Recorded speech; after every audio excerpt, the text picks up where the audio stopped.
National Herald பண பரிவர்த்தனை வழக்கில் சோனியா காந்தி, ராகுல் காந்தி மீது குற்றப்பத்திரிகை தாக்கல் செய்யப்பட்டுள்ளது.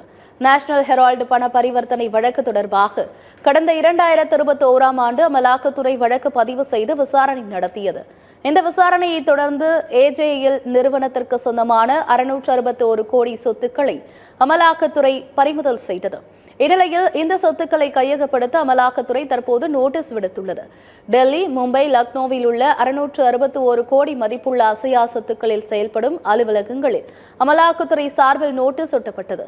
இந்நிலையில் நேஷனல் ஹெரால்டு பண பரிவர்த்தனை வழக்கில் காங்கிரஸ் முன்னாள் தலைவர்கள் சோனியா காந்தி, ராகுல் காந்தி மற்றும் காங்கிரஸ் வெளிநாட்டு பிரிவு தலைவர் சாம் பிட்ரோடா மீது அமலாக்கத்துறை குற்றப்பத்திரிகை தாக்கல் செய்துள்ளது. டெல்லி ரோஸ் அவென்யூ நீதிமன்றத்தில் அமலாக்கத்துறை குற்றப்பத்திரிகை தாக்கல் செய்தது. குற்றப்பத்திரிகை தாக்கல் செய்யப்பட்ட நிலையில் வழக்கு விசாரணைக்காக 25ஆம் தேதிக்கு ஒத்திவைக்கப்பட்டது.